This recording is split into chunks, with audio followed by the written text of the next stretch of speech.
आज विश्व के सारे बड़े बड़े कामों को वैज्ञानिकों ने, अभियंताओं ने, साहित्यकारों ने और सभी वर्ग के लोगों ने अंजाम दिया है।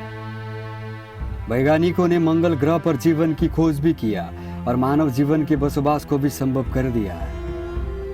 पर वही आज की वर्तमान स्थिति को देखा जाए तो इनकी सारी चेष्टा कुछ नहीं के बराबर दिखाई दे रहा। हम बात कर रहे हैं कलयुगी अदृश्य दानव कोविड-19 नोवेल कोरोना वायरस की।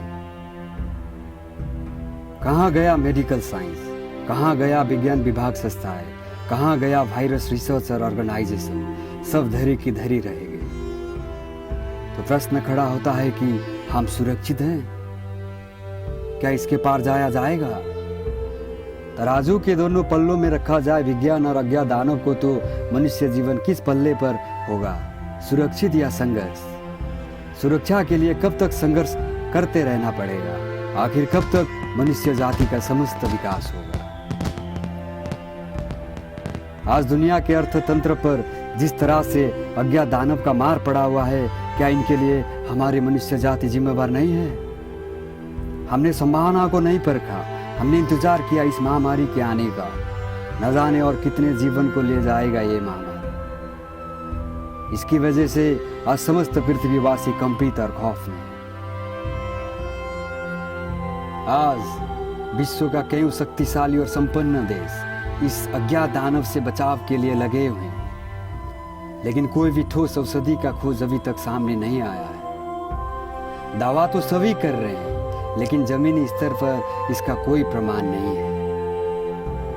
आज विश्व का अर्थव्यवस्था ठप पड़ा हुआ है। फैक्ट्रियां, आईटी, स्कूल, कॉलेजेस, यूनिवर्सिटी सभी के सभी बंद पड़ा हुआ है। तो ऐसी स्थिति में एक देश दूसरे देश पर आरोप प्रत्यारोप लगाकर अपना दोष का निवारण करते दिखाई दे रहे हैं। इस तरह की महामारी से बचाव के लिए सभी को प्रतिबद्धता होने की आवश्यकता है, ना कि एक दूसरे पर आरोप प्रत्यारोप लगाने का। वस्तुतः वर्तमान समय की जो भयावह स्थिति सामने है, वास्तव में ये मनुष्य जाति के लिए कतई अच्छा नहीं है। विकसित मुल्क इस अज्ञात दानव के आगे बेबस नजर आ रही है। विश्व में और भी बहुत सारे देश हैं जो विकसशील है, जो स्वयं के साथ लड़ रहे हैं, जहाँ गरीबी प्रथम चरण पर है।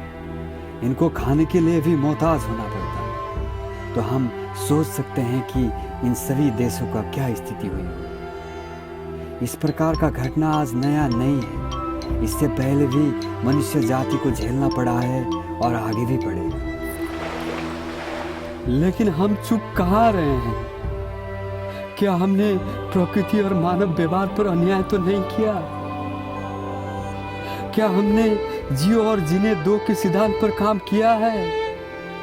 हमें पता है ये महामारी आया है और जाएगा भी, लेकिन प्रश्न है हमें आखिर कब तक इस तरह की अदृश्य दानव से लड़ना पड़ेगा? आखिर कब तक लड़ना पड़ेगा? आखिर कब तक लड़ना पड़ेगा? फिल्म बाय किरण खतिवड़ा।